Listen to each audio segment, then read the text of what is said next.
ውድ ጊዜውን ለመቆጠብና ሕይወቶን ለማቅለል የብርሃን ባንክ የሞባይል መተግበሪያ ዘምኖ ቀርበዋል። ያማረ ገጽታ ከመላበሱም ባሻገር ለአጠቃቀም ቀላል፣ ግልጽና ምቹ በሆነ መንገድ ተሻሽሎ እነሆ ለደንበኞች ዝግጁ ሆነ። የትኛውንም ግብይት ለማከናወን፣ ከባንክ ወደ ባንክ ገንዘብ ለማዘዋወር፣ የነዳጅ ክፍያን ጨምሮ የተለያዩ የአገልግሎት ክፍያዎችን ለመፈጸም አሁኑኑ የብርሃን ባንክ ሞባይል ባንኪንግ አገልግሎት ተጠቃሚ ይሁኑ። ወደ ፕሌይ ስቶር ወይም ወደ አፕ ስቶር በመሄድ የብርሃን ሞባይል ባንኪንግ መተግበሪያውን ያዘምኑ። በብርሃን ባንክ ገንዘብ ብቻ ሳይሆን ጊዜም ይቆጠባል። ብርሃን ባንክ፣ እንደ ስማችን ብርሃን ነው ስራችን። ሌላኛውን ጉዳይ ደግሞ እንመልከት። የፌዴ ቫልቬርዴን ጉዳይ እናንሳ። ቫልቬርዴ እንግዲህ ከትናንትና በስቲያ ሃትሪክ ሰርቶ ቡድኑ ማንቸስተር ሲቲ እንዲያሸንፍ ማገዝ ችሏል። ከዚያ የበለጠ ግን በጣም ብዙ ጥቅም ያለው ተጫዋች እንደሆነ ካለፉት ዓመታት በእርግጥ ወደ ሪያል ማድሪድ ካቀናበት ከ2018 ጀምሮ እያሳየ ነው የሚገኘውና እንመልከት ይህን ተጫዋች። ልክ ነው። በጣም አስደናቂ ምሽት ነበር ለፌዴሪኮ ቫልቬርዴ። ለሪያል ማድሪድም እንደ ቻምፒየንስ ሊግ በጣም ግዙፍ የቻምፒየንስ ሊግ ተወዳዳሪ የሌለው አቻ የሌለው የቻምፒየንስ ሊግ ታሪክ ላለው ሪያል ማድሪድም ቢሆን የበቀደሙ ከትላንት በስቲያ ምሽት የተደረገው ጨዋታ የመጀመሪያ አጋማሽ እንደ ቡድን በጣም ግሩም ምሽት ነበር። ግን ፌዴሪኮ ቫልቬርዴን በተመለከተ ያው የቶኒ ክሩስን 8 ቁጥር መለያ ከተረከበበት ጊዜ ጀምሮ ያንን የቶኒ ክሩስን ቦታ እንዲሞላ ሲጠበቅ የነበረ ተጫዋች ነው። እንደ ቶኒ ክሩስ ይጫወት ማለት ሳይሆን ግን የቶኒ ክሩስን አይነት ኃላፊነት እንዲወስድ ይጠበቅ የነበረ አይነት ተጫዋች ነው። እንደምታውቂው ሪያል ማድሪድ የተለያዩ ጉድለቶች ያሉበት ቡድን ነው። ከክሩስ መልቀቅ በኋላ እና ከሉካ ሞድሪች መልቀቅ በኋላ ሪያል ማድሪድ አማካይ ክፍሉ አዲስ መሪ ይፈልግ ነበር። ግን ደግሞ ሉካ ሞድሪች እና ዳኒ ካርቫሃል ሌሎች ሁለት ተጫዋቾች ደግሞ የቡድኑ ኢሞሽናል መሪዎችም ነበሩ።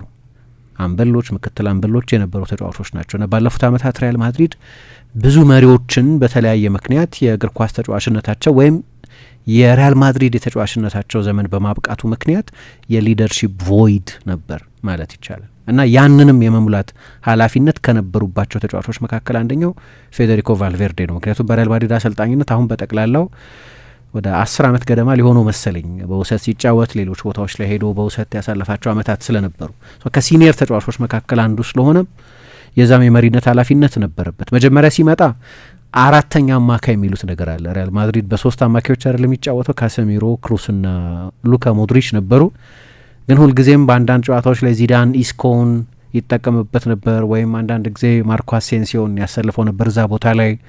ሁልጊዜ አራተኛ አማካይ የሚሉት ነገር አለ። የሪያል ማድሪድ ዲፎልት ፎርሜሽን 4-3-3 ቢሆንም ግን ደግሞ ጨዋታዎቹ ታክቲካል የበለጠ በሚሆኑበት ጊዜ ወደ 4-4-2 ይቀየራል። ስለዚህ ለኤክስትራ ሚድፊልደር ቦታ ይኖራል። ቫልቬርዴ የዛ አራተኛ ቦታ ኃላፊነት ነበረው። ለረጅም ጊዜ እንደ ለሁሉም አሰልጣኞች ማለት ይቻላል በመደበኝነት ብዙ ማጫወት የጀመረው ዚነዲን ዚዳን ነው። ከዛ በኋላ አንቸሎቲ መጡ። ለጥቂት ጊዜ ሻቢ አሎንሶ የሪያል ማድሪድ አሰልጣኝ ነበር። አሁን ደግሞ አልቫሮ አርቤሎ አለ። በሁሉም አሰልጣኞች ስር ግን የዩቲሊቲ ተጫዋች ነው የነበረው። በጎደለ የሚሞላ አይነት ተጫዋች ነው የነበረው። ልክ እንደዚህ ቅድም እንደጠቀስኩት አይነት ሪያል ማድሪድ ለባላጋራዎች በሚሰጠው ግምት መጠን የሚወሰን ሆኖ አራተኛ አማካይ ሆኖ መጫወት በሚያስፈልገው ጊዜ ፌዴሪኮ ቫልቬርዴ አራተኛው አማካይ ነበር። በቀኝ መስመር ተከላካይነት ጉዳት ሲበረክት የቀኝ መስመር ተከላካይ ሆኖ ይጫወታል። በ2022 የቻምፒየንስ ሊግ ፍጻሜ እንዳየነው ያንን የአራተኛ አማካይነት ኃላፊነትን የቀኝ ክንፍ አማካይ በመሆን የተወጣና በፍጻሜው ጨዋታ ላይም ለቪኒሲየስ ጁኒዮር የማሸነፊያውን ጎል የሰጠ አይነት ተጫዋች ነው የነበረው። ግን በዚህ ውድድር ዘመን ለመጀመሪያ ጊዜ ፕሮፌሽናል ጠባዩን በተመለከተ ጥያቄ ምልክት ተነስቶበት ነበር። ካይራት አልማቲ ከሚባለው ቡድን ጋር በካዛኪስታን ጨዋታ ባደረጉ ጊዜ አሰልጣኝ ሻቢ አሎንሶ ትሬንት አሌክዛንደር አርኖልድ አልነበረውም፣ ዳኒ ካርቫሃል አልነበረውም እና የቀኝ መስመር ተከላካይ ሆኖ እንዲጫወት ጠይቆት ነበር እና ከዛ ጨዋታ በፊት አንድ ቃለ ምልልስ ሰጥቶ ነበር። የቀኝ መስመር ተከላካይ ሆኜ ለመጫወት አይደለም የተወለድኩት ብሎ ተናግሮ ነበር እና አሎንሶ እንደዛ አላደረገም ብሎ ቢናገርም ግን የስፔን ብዙሃን መገናኛዎች አልጫወትም ብሎታል። የቀኝ መስመር ተከላካይ ሆኜ መሰለፍ አልፈልግም ከዚህ በኋላ ብሎ ነግሮታል እና በጨዋታው መሀልም አላሟሟቀም አንድም ደቂቃ አልተሰለፈም እና ትላንት ስጠቅስ እንደነበረው ከ39 የሪያል ማድሪድ የዚህ ውድድር ዘመን ጨዋታዎች 37ቱን ለጀመረ ተጫዋች 2 ጨዋታ ብቻ ነው ያልተጫወተው። አንደኛው የካይራት አልማቲ ጨዋታ ላይ ብቻ ነው ያልተጫወተው እና ጥያቄ ተነስቶ ነበር። እኔ በጭራሽ እንደዛ አይነት ሰው አይደለሁም ብሎ ቢከላከልም ግን በቅርብ ጊዜ የአሰልጣኝ ለውጥም የዳኒ ካርቫሃልና የትሬንት አሌክዛንደር አርኖልድ ከጉዳት መመለስም ያንን ግዴታ እንዳይኖርበት የበለጠ በሚወደው የአማካይነት ቦታ የበለጠ መደበኛ በሆነ የእሱ የመጫወቻ ስፍራ በአማካይነት እንዲጫወት አድርጎታል።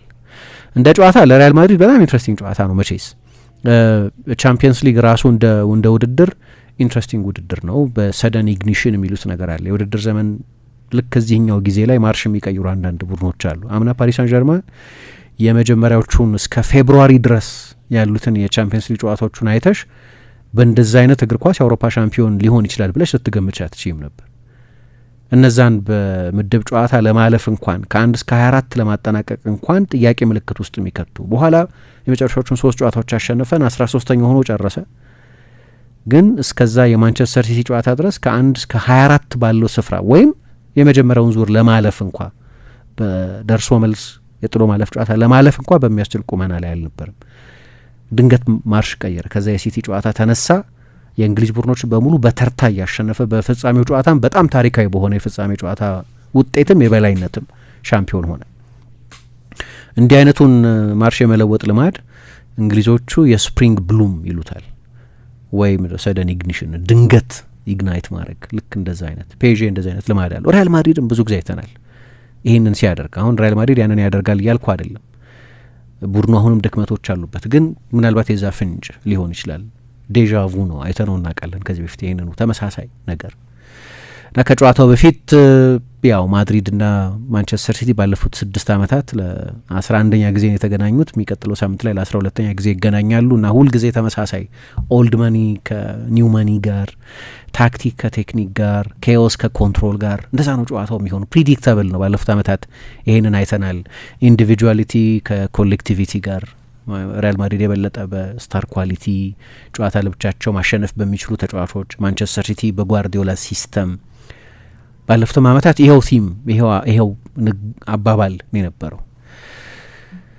ግን አንዳንዶቹ ነገሮች ደግሞ ከኬኦስ ውጪ ኮድድ ናቸው። ለምሳሌ የመጀመሪያው ፌዴ ቫልቬርዴ ያስቆጠረው በጣም ካስደናቂ ኮንትሮል ከቲቦ ኩርታ የመጣ ኳስ ነበር። አሁን ይህንን እንደሰሩበት ያስታውቃል። ምክንያቱም ልብ ብለሽ እንደሆነ ይሄ ጎል ከመቆጠሩ በፊት ወይ 3 ወይ 4 አጋጣሚዎች ላይ ተመሳሳይ የአግድሞሽ ኳስ ከኩርቷ ከኒኮ ራይሊ ጀርባ ወይም ፌዴ ቫልቬርዴ ወደሚሮጥበት ስፔስ ለመጣል ይሞክር ነበር።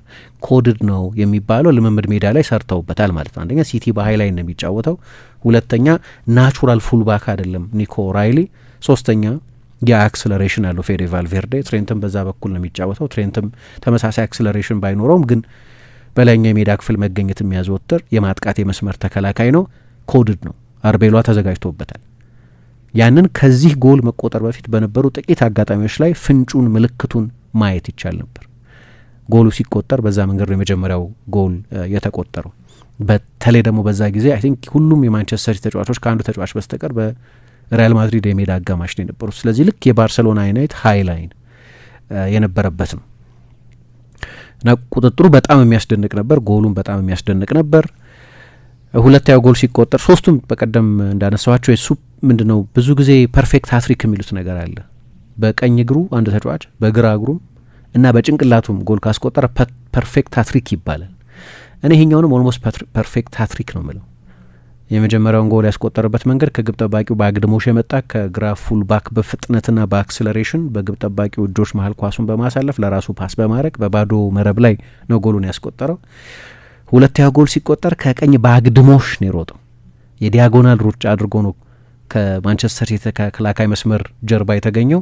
ሶስተኛው ጎል ሲቆጠር ደግሞ ይሄ ኪዩት ሊትል ፓስ የሚሉት ነገር አለ። ከብራሂም ዲያዝ የመጣን በጣም ግሩም ቺፕ ከማርክ ጌሂ በሶምብሬሮ በመለስተኛ ቺፕ ካለፈ በኋላ ነው ጎሉን ያስቆጠረው። ሶስቱም ጎሎች በባህሪ ካየሻቸው የተለያየ አይነት ቴክኒክ የሚጠይቁ፣ የተለያየ አይነት አጨራረስ፣ የተለያየ አይነት ሙቭመንት ማድረግ የሚጠይቁ፣ የተለያዩ ቦታዎች ላይ የመገኘት ችሎታን የሚጠይቁ ናቸው። ግን እንደው አድማጮቻችንን ከጠየቅን አይቀር ስለ አንደርሬትድ ተጫዋቾች አንቺም የሆነ አንደርሬትድ ነው የምትዩ ተጫዋች የሚኖር ይመስለኛል እና እሱንም ብትነግሪን ጥሩ ነው። ለዚህ ኮንቨርሴሽን በጣም ተገቢው ተጫዋች ይመስለኛል ትሬንት አሌክዛንደር አርኖልድ። ምክንያቱም ቅድም ምሳ ይህንን ርዕስ እንድናነሳ ስታስተዋውቂ ሁልጊዜም ከሱ የበለጠ ጋላክቲኮ ተጫዋቾች አሉ። ቪኒሽስ በቀደሙትም ዓመታት ኢቨን አማካይ ቦታ ላይ ክሩስ፣ ሞድሪች በእውነተኛው የጋላክቲኮ ዘመን የመጣም ተጫዋች ስለሆነ ሁልጊዜ በእነሱ ጥላ ስር የነበረ ተጫዋች ነው እና ሁልጊዜም ኦፍኮርስ አንደርሬትድ ከሚባሉ ተጫዋቾች መካከል አንደኛው ነው። ግን አንደርሬትድ የምትዩ ሌላ ከቫልቬርዴ ውጭ የሚጠቀስ ተጫዋች አለ ወይ? ይኖራል። ሁሉም ሰው የሚያስበው ይሄ ተጫዋች የሚገባውን ያህል አድናቆት አልተሰጠውም ብሎ የሚያነሳው በዚህ የውድድር አመት ነው። ባለፉት ጥቂት አመታትም በዚህም አመት ሊሆን ይችላል። እኔ ሀዛርድ ኦኬ ብዬ አውቃለሁ አይደል ከዚህ በፊት። አሁንስ ምናልባት ብዙ ሰዎች ላይ ያስማማ ይችላል። ግን ብሩኖ ፈርናንዴሽ ለእኔ አንደርሬትድ ተጫዋች ነው። እንደው በጣም ብዙ ይደነቃል ኦብቪየስሊ፣ ምክንያቱም ይመስለኝ የማንቸስተር ዩናይትድ ተጫዋች ነው። ስለ ማንቸስተር ዩናይትድ ሁሌ አዲስ ነገር በኖረም ባልኖረም ቁጥር ስለምናነሳ አብረን ደግሞ ማንሳታችን አይቀርም። ግን ከሚገባው በላይ በጣም አንደርሬትድ ተጫዋች ነው ብዬ አስባለሁ። ግን እንደ ያለፉትን አመታት ግን ከሆነ ግን ያለፉትን አመታት ከሆነ ግን ኤደን ሀዛርድ ይመስለኛል ለእኔ በጣም ኤክሰፕሽናል ተጫዋች ነውና በዛ ደረጃ ተገልጿል ብዬ ግን አላስብም። ኤደን ሀዛርድ የተለያዩ ተጫዋቾች ይኖራሉ። እኔ ቅድም አንድ ሰው ዞቦዝ ላይ የሚል አስተያየት ሰጥቶ ነበር። አሁን ካሉ ተጫዋቾች መካከል እንደዚህ አይ ቲንክ ዞቦዝ ላይ የተደነቀ ይመስለኛል። በዚህ የውድድር ዘመን የሚገባውን ያህል ላይሆን ይችላል። ሜቢ እነዛ ፐርፎርማንሶች ወደ ዋንጫ ለሚሄድ ቡድን እየተሰጡ ያሉ ፐርፎርማንሶች ላይሆኑ ይችላሉ። እንደዚህ ጥሩ ፒክ ይመስለኛል። ግን ትሬንት በጣም ጥሩ ኮሜንት መስሎኛል እኔ ፌዴ ቫልቬርዴን አንደርሬትድ ተጫዋች ነው ማለቱ። እሱ እንዳለ ሆኖ ነው እሱ እንዳለ ሆኖ ላለፉት 5 አመታት አይ ቲንክ በወጥነት እያንዳንዱን ሲዝን ይሄኛውን ሲዝን መጥፎ ሲዝን አሳልፏል ማለት በሚቸግር ሁኔታ ሲጫወት የቆየ ተጫዋች ነው። ማድሪድ በእነዚህ 5 አመታት ሁሉ በሁሉም ሲዝን ጥሩ አልነበረም ይሆናል። ግን ይሄ ልጅ በሁሉም ሲዝን ጥሩ የነበረ ይመስለኛል። አይ ቲንክ ያለፈው የውድድር ዘመንም የሪያል ማድሪድ ቤስት ተጫዋች እምባፔ በጎሎቹ ምክንያት ከ40 በላይ ጎል በማስቆጠሩ ምክንያት ፒቺቺውን በማሸነፉ ምክንያት እምባፔን ማለት ይቀል ይሆናል። ግን ከኩርቷ ጋር የሪያል ማድሪድ ቤስት ተጫዋች ነበር ባለፈው የውድድር ዘመን ፌዴሪኮ ቫልቬርዴ። ምክንያቱም የእምባፔ ሲዝንም ኮንሲስተንት ሲዝን አልነበረም። እስከ ውድድር ዘመን የመጀመሪያ አጋማሽ ድረስ ለእምባፔ ደረጃ 10-12 ጎል ማስቆጠር የተለየ ሲዝን እያሳለፈ እንደነበር የሚናገር አይደለም። በሁለቱ የውድድር ዘመን አጋማሽ ነው 30 ጎል ያስቆጠረው። ስለ 9 ወር ስለ አንድ ሙሉ ሲዝን የምንናገር ከሆነ በሲዝኑ በሙሉ ኮንሲስተንት ስለሆነ ተጫዋች የምንናገር ከሆነ ኩርቷን እና ቫልቬርዴን ማለት የሚቻል ይመስለኛል። ግን የማድሪድ የበቀደሙ ጨዋታ ላይ አንድ ያየሁት ነገር እኔ እንዲያውም ሪያል ማድሪድ ደግሞ ዌይ ፎርዋርድ መሆን አለበት ብዬ ማስበው ማድሪድን ከዛ ውጪ ማሰብ አይቻልም እንጂ የስታር ተጫዋቾችን ቁጥር መቀነስ እሱ በጣም አስፈላጊ ይመስለኛል። ባላንስ የሚኖረው ለዛ ነው። አሁን በቀደም አርቤሎ ምን አለ ከጨዋታው መጠናቀቅ በኋላ ይህንን ፐርፎርማንስ የተለየ ያደረገው እንደ ቡድን ስለተጫወትን ነው የሚል አስተያየት ሰጠ። እንደ ቡድን ስለተከላከልንም ነው የሚል አስተያየት ሰጠ። ስታሮቹ በሙሉ ቢኖሩ እንደ ቡድን ይከላከሉ እንደሆነ አላውቅም። ትልቁ ጥያቄ እሱ ነው። አሁን በቀደም ቡድኑ ከኳስ ውጪ አራት አማካዮች 4-3-3 ፎርሜሽን የመረጠው ቫልቬርዴና ጉለርን ከጨዋታው በኋላ እሱ እንዳለው አጀስተብል ኦፕሽንስ ነበሩ ብሏል።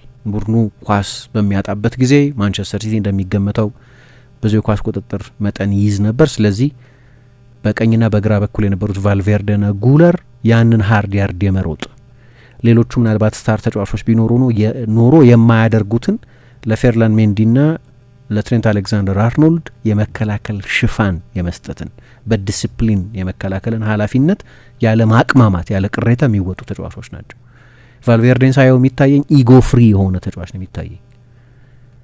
ምንም አይነት ለራስ ያለ የተጋነነ ክብር ለሪያል ማድሪድ እንደ ቡድን ከመጫወት ከመከላከል የመከላከል ዲሲፕሊን ከማሳለፍ አይከለክለው። ያው አንድ በጣም ብዙ ጊዜ ሪያል ማድሪድ አምናም ትልልቅ ጨዋታዎችን በተሸነፈ ጊዜ ከአርሰናልም ጋር ከባርሰሎናም ጋር ሌሎችም ትልልቅ ጨዋታዎችን ሲሸነፍ የሚነሳ ሁልጊዜ በመደበኝነት የሚጠቀስ ስታት አለ። ሪያል ማድሪድ በቂ ኪሎ ሜትር አይሮጥም የሚል። በቀደም ሪያል ማድሪድ ከማንቸስተር ሲቲ እኩል ነው የሮጠው። 113 ለ113 ነው የሮጡት። ከሳምንታት በፊት ከቤንፊካ ጋር በነበረው ጨዋታ ሁሉም ስታሮች ኦልሞስት ነበሩ። በ9 ኪሎ ሜትር ያነሰ ነው የሮጠው ሪያል ማድሪድ። ይሄ ደግሞ ክሪቲካል ነው በቻምፒየንስ ሊግ። ሁል ጊዜ ላይሆን ይችላል፣ ግን ሌላ በጣም ጠቃሚ ስታት በዚህ ውድድር ዘመን ማንቸስተር ሲቲ በኦፕን ፕሌይ 0.56 ኤክስጂ ብቻ ፈጥሮ አያውቅም። የክፍት ጨዋታው ከተጨመረ 0.64 ይሆናል መሰለኝ። ሀይ ኳሊቲ ቻንስስ ያልፈጠረበት ምክንያት ሪያል ማድሪድ በትጋት ለመከላከል ፈቃደኛ በመሆኑ ምክንያት ነው። ስለ ትጋት ካነሳን ስለ ቫልቬርዴ እናነሳለን ማለት ነው። አንድ ቦታ ላይ ተጫወተ ለማለት ያስቸግራል። አንድ ሚና ብቻ ወሰደ ለማለት ያስቸግራል። ከኳስ ውጪ ቅድም ያነሳዋቸውን የሰከንድ ፌዝ ራነር የመሆንን ከጥልቅ ከራሱ ሜዳ እየተነሳ የማንቸስተር ሲቲን ሃይላይን ጀርባ የሚያጠቁ ቀጥተኛ አደገኛ ሩጫዎች የሚያደርግ ተጫዋች ሆኖ ታየዋለች። ያለ ኳስ ፍላንኮች ይዘጋል። ምክንያቱም ማንቸስተር ሲቲ በቀኝ በግራ በኩል የተጠቀሙ ጀረሚ ዶኩንና እሱ ኢንቨርት ሲያደርግ ያለ በተደጋጋሚ የሜዳ ዊድዝ ሊሰጣቸው የሞክር የነበረው ኒኮ ኦራይሊን የተጠቀሙ ሁለት አትሌቲክ ተጫዋቾች ናቸው። በዛ የሪያል ማድሪድ የቀኝ መከላከል ክፍል ውስጥ ደግሞ ያሉት አንቶኒዮ ሩዲገር 33 ዓመቱ ነው። የድሮ አይነት አትሌቲክ ኳሊቲ አይደለም ያለው። ከብዙ ጉዳቶች እያገገመ ነው እየተጫወተ ያለው። ሌላኛው የ1v1 መከላከል ድክመት ያለበት ትሬንት አሌክዛንደር አርኖልድ ነው። ከአማካይ ስፍራ እየመጣ እንደ ልብ ያንን ሽፋን ይስጥ እንዳቲ መስጠት ይችላል። ግን ሁለት አማካዮችን ብቻ ነው በቤዙ ላይ የተጠቀመው ሪያል ማድሪድ። አርዳ ጉለርን ወደ ግራ፣ ፌዴ ቫልቬርዴን ወደ ቀኝ አድርጎ ስለነበር የተጠቀመው። አራት ናቸው አዎ፣ ግን ሴንትራል ቦታ ላይ ኦሬሊዮን ሹዋሜኒ ከቲያጎ ፒታርች ጋር ስለነበሩ ፒታርችም ያንን ዱዋሊቲ በአንድ ጊዜ በአንድ ጨዋታ መወጣት አይችልም። ስለዚህ ቫልቬርዴ ያንን በዲስፕሊን ማድረግ ነበረበት። ያለ ኳስ ሌላ ተጨማሪ የቀይ መስመር ተከላካይ ነበር ማለት ነው። ከዛ ደግሞ ጎሎችን የሚያስቆጠር በአንድ አጋማሽ ሀትሪክ የሚሰራ እና ጎሎቹን ሲያስቆጠር የተለያየ አይነት ጎል የማስቆጠር ኳሊቲ ያሳየ ድንገት በ9 ሰከንድ ውስጥ ከጥልቅ መከላከል ወደ ማንቸስተር ሲቲ ሶስተኛ የሜዳ ክፍል የሚገኝ አይነት ተጫዋች ሆነ። ለምሳሌ ኩርቷ ኳስ ያዘ፣ ፖሴሽን ላይ ነበር እና ለቪኒሽስ ኳሱን ሰጠው። በ9 ሰከንድ ውስጥ ነው ፌዴ ቫልቬርዴ ወደ ቀኝ ከሚያደላ ሀፍ ስፔስ ወደ ግራ ካለ የቦክሱ የማንቸስተር ሲቲ የቦክሱ የቀኙ ክፍል የተገኙና በግራ እግሩ ያንን ጎል ሎ ኤንድ ሃርድ መጥቶ ጎሉን ያስቆጠረው። የአንድ ተጫዋች ፐርፎርማንስ ብቻ አይመስልም። ስለዚህ በጨዋታው ላይ አስደናቂ ነበር፣ ግን ሪያል ማድሪድ አስደናቂ የሆነበትንም ምክንያት ያየንበት ነው። ለዛ ነው የዚህኛው የ21ኛው ክፍለ ዘመን ዋኒቶ የሚል አስተያየት የተሰጠው። አሁን ሰዎች አይ እንደ ዋኒቶ ፍቃደኛ ለቡድን ሟች ለባጅ ሟች ተጫዋች ነው፣ ለሪያል ማድሪድ ኮዝ የሚዋደቅ ነው። ግን ዋኒቶ በጣም ምንድነው ፍላምቦያንስ የነበረው ነው ይላሉ። ኃይለኝነት የነበረው ነው። በቴክኒክ በጣም ጥሩ ተጫዋች ነበር፣ ግን 5 ዓመት ሁሉ እኮ እንዲታሰር ተፈርዶበት ነው። 5 ዓመት ከእግር ኳስ ታግዶ የነበረ ሞገደኛ ነው። ፌዴ ቫልቬርዴ እንደዛ አይደለም፣ ዝምተኛና ጭምት። እንዲያውም ከሌሎች አንበሎች ጋር ካወዳደር ነው ተግቶ በመስራቱ በመልፋቱ ምክንያት በምሳሌ የሚመራ መሪ እንጂ በቃላትና በግሳጼ በጩኸትና በማነሳሳት የሚመራ አንበል አይደለም። የሚያነሳሳው የቡድን ተጫዋች መሆኑ ነው። የሚያነሳሳው እንደዚህ አይነት ለኮሌክቲቭ ኮዝ ለሪያል ማድሪድ የሚዋደቅ መሆኑ ነው እና ይሄ ደግሞ በቀጥታ ከኡሩጓይ የጋራ ቻሩዋ ሜንታሊቲ የሚሉት ነገር አለ። የኡሩጓይ ተጫዋቾች ላይ ይሄም ኡሩጓይ ተጫዋች ነው። ሰነፍ ተጫዋች ልታያት ልትወጁ ትችላለሽ። አንድ ተጫዋች ምርጫሽ ላይሆን ይችላል። ማንም የኡሩጓይ ተጫዋች ሰነፍ ሲሆን ልታያት ችሎታው ሊሚትድ ሊሆን ይችላል። ያንን ተዋጊነት ግን አታጭበትም። ማንኛውም የኡሩጓይ ተጫዋች ማለት ነው እና በዓለም ዋንጫም ታሪክ ትንሽ ህዝብ ኖሯት የዓለም ዋንጫ ያሸነፈች ነች። ስለዚህ ሁልጊዜም 3 ሚሊዮን ህዝብ ሌላ ነበር የዓለም ዋንጫ መልኩ። ግን ስቲል እነሱ አሁን ስዊዝ አርሚ ናይፍ የሚሉት ነገር አለ። በተለያየ ቦታ መጫወት የሚችል ተጫዋች ሲሆን ስዊዝ አርሚ ናይፍ ይባላል። ለሁሉም ነገር አገልግሎት መስጠት የሚችል ማለት መዶሻም ብሎንም ምንም መሆን የሚችል ብሎን መፍታትም ሚስማር መምታትም የሚችል ልክ እንደዛ አይነት ተጫዋች ነው ፌዴ ቫልቬርዴ። ስዊዝ አርሚ ናይፍ ነው እና እዛ የትላንትናው ከትላንት በስቲያው ጨዋታ ላይ በሙሉ እነዚህን ሁሉ ነገሮች በትጋት ግን ብቻ አይደለም በኳሊቲም ነው ሲያደርጋቸው ያየ ነው። በከፍተኛ ኳሊቲም ነው ሲያደርጋቸው ያየ ነው እና በአንዳንዱ መፍትሄ በድንገት ይገኛል። ለምሳሌ 2016 ላይ ፍሎረንቲኖ ፔሬዝ ጭንቅ ውስጥ ነበሩ። ትችት በዝቶባቸው ነበር። አንቼሎቲን አባረው ከ12 ዓመት በኋላ ቻምፒየንስ ሊግ ያሸነፉ ናቸውን ካሉ አንቼሎቲን አባረው ራፋኤል ቤኔቴዝን መሾማቸው አስኮንኗቸው ነበር። ያን ጊዜ አንቼሎቲ በዚያ የውድድር ዘመን ቡድናቸው ሁለተኛ ሆኖ ይጨርስ እንጂ በውድድር ዘመኑ መሀል 22 ጨዋታ ሳይሸነፍ የተጓዘበት ጊዜ ስለነበር አንድ ተጨማሪ ሲዝንማ ይገባቸዋል የሚል አስቴት እየተሰጠ ግን አይምሬ ናቸው ፍሎረንቲኖ ፔሬዝ። ስለዚህ ካርሊቶን አሰናብቷቸውና ራፋ ቤኒቴዝን አመጧቸው። ግን የቤኒቴዝም ኤክስፐሪመንት አልሰራም እና በሲዝኑ መሀል አሁን ልክ አልቫሮ አርቤሎዋ ላይ እንዳደረጉት የማሰልጠን ታሪኩ በጣም ውስን የሆነውን ባህሪውም ለአሰልጣኝነት የሚሆን አይደለም ይባል የነበረውን እሱም ለአመታት አሰልጣኝ መሆን አልፈልግም ይል የነበረውን ዚነዲን ዚዳንን ከሪያል ማድሪድ ካስቲያ ልክ አሁን አርቤሎዋን ከሪያል ማድሪድ ካስቲያ አመጡት። ግን በዛ ተመሳሳይ ጊዜ ነው ከፔኛሮል ከሚባለው የኡሩጓይ ቡድን በ4 ሚሊዮን ዩሮ ብቻ ይህንን ተጫዋች ያስፈረሙት እና ወደ ዴፖርቲቮ ላከሮኛ ላኩት እስኪጎለብት ድረስ ዴፖርቲቮ ውስጥ ሲጫወት ቆየ። ተመልሶ መጣ። ከዚዳን በኋላ በተለይ ግን አንቸሎቲ ተመልሶ 2021 ላይ ከመጡ በኋላ ነው ተጽዕኖ የበለጠ እየጎላ የመጣው እና 2022-23 የውድድር ዘመን ላይ ግን ከትላንት በስቲያ 3 ጎሎች ያስቆጠረውን ተጫዋች ቀድመው አይተውት ነበር ማለት ይቻላል አንቸሎቲ እና ሲዛሉት 10 ጎል ካላስቆጠርክ መቀጣት አለብህ፣ እኔ ደግሞ ከ10 ጎል በላይ ማስቆጠር ትችላለህ ብዬ አምናለሁ፣ ግን እንወራረዳሉት። 10 ጎል ማስቆጠር ይችላሉ ብሎ የሚያምን ተጫዋች አልነበር እና 12 ጎል አስቆጠረ በዚያ የውድድር ዘመን። በላቸው ሰውየውን ገንዘብ ቁማሩን አሸነፋቸው ማለት ነው። ግን ሁልጊዜም በታክቲካዊ ጨዋታዎች ላይ አሰልጣኙ ብዙ ቦታ ያጫውቱታል። እኔ እንዲያውም እንግዲህ ለቫልቬርዴ አንዱ ችግር የነበረው የሻቢ አሎንሶ መቀጠር ተከትሎ አንድ ፕሮግራም እንደሰራውበት አስታውሳለሁ። ሻቢ አሎንሶ አንዳንዶቹን የሪያል ማድሪድ ተጫዋቾች በጄራርድ አይን የሚያያቸው ይመስለኛል። ወይም ጄራርድን ራፋኤል ቤኒቴዝ ብዙ ይቸገሩበት የነበረ ተጫዋች ነው። የጄራርድ ምርጡ የተጫዋችነት ዘመን በራፋኤል ቤኒቴዝ ዘመን የነበረ ነው። እነዛን ፋይናሎች የወሰኑ ጎሎች ያስቆጠረው 2005-2006 ዌስትሃም ላይ፣ ኤሲ ሚላን ላይ፣ ሌሎችም ቤስት ሲዝኖች የነበሩት በራፋኤል ቤኒቴዝ ስር ነው። ግን በራሱ ኦቶባዮግራፊም በሌሎች ቃለ ምልልሶቹም ላይ እንደምናየው የሞቀ ስሜት የለውም ለራፋኤል ቤኒቴዝ። አንዱ ምክንያት ፖዚሽናል ኢንዲሲፕሊን ነው። ከአሎንሶ ጋር ጠልቃማ ከሆኑ መጫወት አይችልም በቃ ብለው ተስፋ ቆርጠውበት ነበር። ምክንያት መለቀቅ የሚፈልግ አይነት ተጫዋች ነው እና እንዲያውም ወደ ግራ አውጥተው መጠቀም በጀመሩበት ጊዜ ሴንትራል ቦታ ላይ አንድ ተጫዋች የቦታ አጠባበቅ ዲስፕሊን ከሌለው ለማያቋረጥ ሽግግር ትጋለጫለች ማለት ነው አይደል? አያምኑትም። እዛ ቦታ ላይ ለብቻው ከአንድ ሌላ 6 ጋር አብረው ያጫውቱት። ይሄ ችግር ደግሞ የእንግሊዝ ብሔራዊ ቡድን ውስጥም የነበረ ነው። ምክንያቱም የእንግሊዝ አማካዮች ካራክተሪስቲክስ እንደዛ ስለሆነ ጄራርድ እንደዛ ነው፣ ስኮልስ እንደዛ ነው፣ ላምፓርድ እንደዛ ነው። አስደናቂ ተጫዋቾች ናቸው፣ ግን የስፔን ተጫዋቾች አይነት ፖዚሽናል ዲስፕሊን ያላቸው አይደሉም። ስለዚህ ችግር ሆነ ሁልጊዜም እና ቤኒቴዝ ወደ ግራ ይወስዱታል እና ያን ያቀርቡ የነበሩት ጀስቲፊኬሽን ዚዳንም እኮ ግራ ላይ ይጫወታል ሪያል ማድሪድ ውስጥ የሚል ነው የነበረው። ማለት ማነስ አይደለም ወደ ግራ ወጥቶ መጫወት፣ ግን የነበረባቸው ችግር እሱ ነው። ስለዚህ ሁልጊዜም ዲዲ ሃማንና ሻቢ አሎንሶ መጀመሪያ አካባቢ ዲትመር ሃማንና ሻቢ አሎንሶ፣ በኋላ ደግሞ ሃቪየር ማሼራኖና ሻቢ አሎንሶ ጄራርድን እዛ ቦታ ላይ ስለማያምኑት ሉካስ ሌቫን፣ ጋሬት ባሪን ለማምጣት ሞክረው ነበር፣ አልተሳካላቸውም። አልቤርቶ አኩይላኒ የሚባል ተጫዋች ከሮማ አምጥተው ነበር። ሁሌ ችግር ነበር። ያንን ወደ ሪያል ማድሪድ ከመጣ በኋላ ችግር የነበረው በስፔስ ሊሚት ማድረግ ነው። አሎንሶ የኮንትሮል አሰልጣኝ ነው። ቫልቬርዴ መለቀቅ የሚፈልግ ተጫዋች ነው። ሚስማች ነው ራሱ ስታዩ። ይሄው ተመሳሳይ ነገር ለቤሊንጋም የሚሰራል።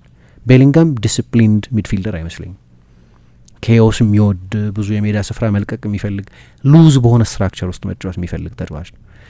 አርቤሎ አላቅም የአርቤሎ ቡድን እንደዚህ ነው ብሎ ለመናገር ጊዜው ገና ስለሆነ፣ ግን ቢያንስ ያንን ፈቅዶለታል። አሁን እነዛን ስፔሶች ሲይዝ ያየ ነው ተፈቶ እንደተለቀቀ ተጫዋች እንዲጫወትም ስለተፈቀደለት ነው። ግን በችሎታው በታክቲካዊ ብልሃቱ የተለያዩ ስፔሶችን ይዞ ሲጫወት ለነዛ ቦታዎች የሚሆን ካራክተሪስቲክስም ያለው ተጫዋች በመሆኑ ምክንያት እነዛን 3 ጎሎች አስቆጠረ እና አሁን እንደ ድሮ ግን የዩቲሊቲ ተጫዋች የሚባል አይመስለኝም። ከሮቡ ጨዋታ በኋላ ጋላክቲኮ ነው። እንደዚህ አይነት ምሽቶች ናቸው ወደ ጋላክሲ የሚወስዱ። ስለዚህ እንደዛ ብሎ መጥቀስ የሚቻል ይመስለኛል። ይበቃል። አዎ አድማጮቻችን፣ ለዛሬ ነበረን ቆይታ ይህንን ይመስል ነበር። ሌሎች ፕሮግራሞች ከአራዳ ኤፍ ኤም 95.1 ወደ እናንተ ይደርሳሉ። መልካም ሳምንት ይሆንላችሁ። ውድ ጊዜውን ለመቆጠብና ሕይወቱን ለማቅለል የብርሃን ባንክ የሞባይል መተግበሪያ ዘምኖ ቀርበዋል። ያማረ ገጽታ ከመላበሱም ባሻገር ለአጠቃቀም ቀላል፣ ግልጽና ምቹ በሆነ መንገድ ተሻሽሎ እነሆ ለደንበኞች ዝግጁ ሆነ። የትኛውንም ግብይት ለማከናወን ከባንክ ወደ ባንክ ገንዘብ ለማዘዋወር የነዳጅ ክፍያን ጨምሮ የተለያዩ የአገልግሎት ክፍያዎችን ለመፈጸም አሁኑኑ የብርሃን ባንክ ሞባይል ባንኪንግ አገልግሎት ተጠቃሚ ይሁኑ። ወደ ፕሌይ ስቶር ወይም ወደ አፕ ስቶር በመሄድ የብርሃን ሞባይል ባንኪንግ መተግበሪያውን ያዘምኑ። በብርሃን ባንክ ገንዘብ ብቻ ሳይሆን ጊዜም ይቆጠባል። ብርሃን ባንክ፣ እንደ ስማችን ብርሃን ነው ስራችን።